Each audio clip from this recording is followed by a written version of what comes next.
ada kesempatan untuk menyampaikan respons, tanggapannya kurang lebih sama berarti ya dengan permohonan yang sudah dibacakan kemarin. Ya, tapi yang paling telak itu adalah ketika kita menjawab bahwa ketika mereka membantah bahwa seharusnya digunakan adalah KUHP yang lama, Undang-Undang Nomor 881, kita bisa buktikan bahwa dalam surat penahanan dan penangkapan mereka justru menggunakan KUHP yang baru. Dan tidak hanya mereka merujuk satu pasal sebagaimana mereka katakan pasal 361 huruf A, tapi banyak pasal, dan itu adalah pasal-pasal yang menjelaskan tentang proses penangkapan dan penahanan beserta alasan-alasan itu. Jadi mereka tidak bisa menghindar untuk mengatakan bahwa kami menggunakan KUHP yang lama, karena itu Anda salah. Yang kita katakan adalah yang salah dan keliru Anda. Kira-kira begitu. Termohon dalam hal ini kacau cara berpikirnya, dan sepertinya tidak kompak antara yang maju sama yang bikin surat penangkapan dan penahanan. Alasannya kan salah satunya dari termohon sendiri bilang bahwa landasannya adalah surat dari PN Tangerang. Kalau dari kubunya Mas Roy gimana Pak? Itu saya sih nanti Mas Roy tambahkan ya. Surat PN Tangerang itu lama sekali ya. Iya. November 13 November 2025. Jadi 13 November 2025 itu adalah hari saat Mas Roy diperiksa sebagai tersangka. Iya. Ya memang pada saat diperiksa sebagai tersangka barangkali ada upaya penggeledahan, walaupun barangkali penggeledahan terhadap badan atau apa ya. Jadi mereka ingin melakukan legitimasi itu. Tapi apakah kemudian surat itu kemudian mereka bawa, mereka tunjukkan pada saat penggeledahan? Rasanya tidak. Jadi mereka berbekal surat yang lama, dan kita juga tidak tahu apakah memang nggak pernah melihat surat itu. Nah, apakah kemudian mereka hanya berbekal surat itu? Jadi saya kira dalam proses pembuktian itu patut dipertegas. Apakah surat itu masih berlaku untuk penggeledahan pada tanggal 19 Juli kemarin? Biasanya masa berlakunya berapa lama? Nah ini secara teknis nanti coba kita lihat dalam pembuktian. Ya. Karena kita harus lihat, kan kalau kita bicara mengenai surat, ya, kita harus baca diktum dalam surat tersebut. Apakah dia untuk 1 kali, untuk 2 kali, untuk 3 kali, atau untuk seumur hidup kan? Saya kasih contoh misalnya soal pencekalan. Pencekalan dikatakan 6 bulan, tetapi Mas Roy sampai sekarang masih dicekal.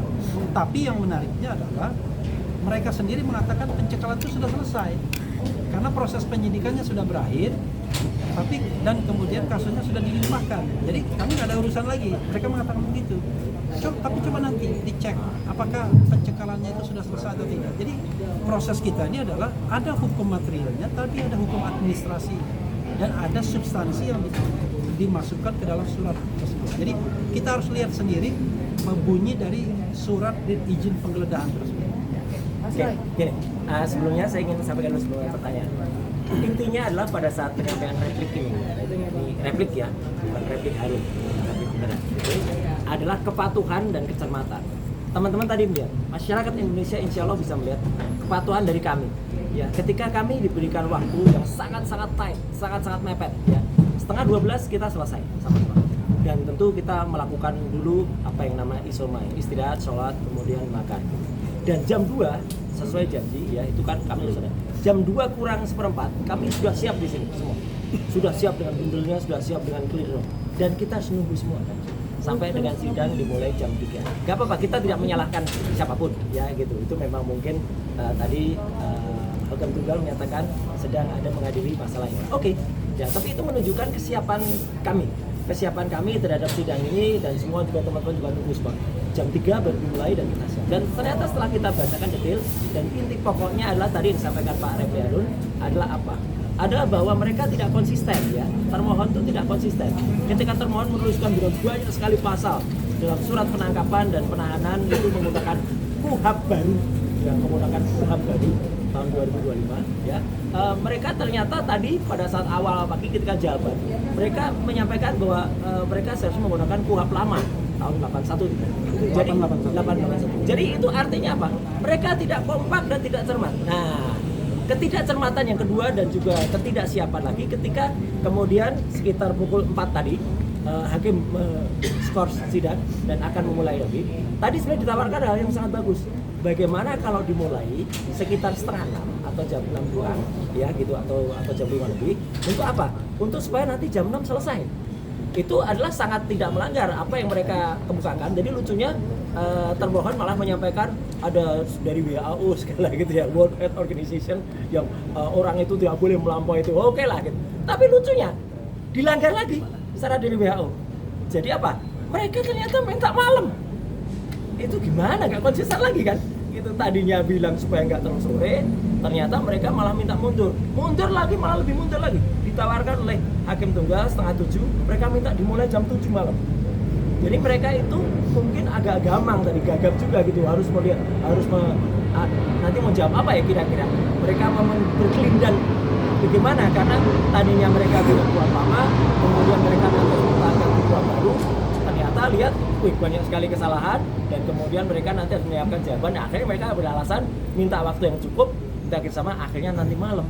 Jadi ini adalah pra-peradilan yang luar biasa heroik ya gitu, dan dimulai lagi pada jam 7 malam nanti, dan nanti tim akan juga tetap mendengarkan apa yang mau disampaikan dalam duplik mereka. Jadi itu. Tadi kan salah satu klaimnya juga yang dimasukkan dari termohon itu adalah katanya suratnya sudah ditentukan ke 2 petugas keamanan. Nah, Mas Roy itu kenal nggak sama 2 petugas keamanan ini? Yang dimaksud itu siapa dan ada nggak di TKP pada saat 2 petugas keamanan nanti bisa dicek ya. Dalam buktinya saja, dalam kesaksian besok orang ada itu hanya ada 1 satpam. 1 kok bisa 2? Itu mungkin matanya dihidupkan dulu. Jadi 2 saja sudah salah. Hanya ada 1 satpam yang ada waktu itu. Baru setelah saya mau dibawa, datang 1 lagi, itu di CCTV kelihatan. Jadi tidak betul ada 2 petugas keamanan. Dan 2 petugas itu tidak pernah masuk ke rumah. Dia hanya ada di bawah. Dan bahkan melampaui pagar pun tidak.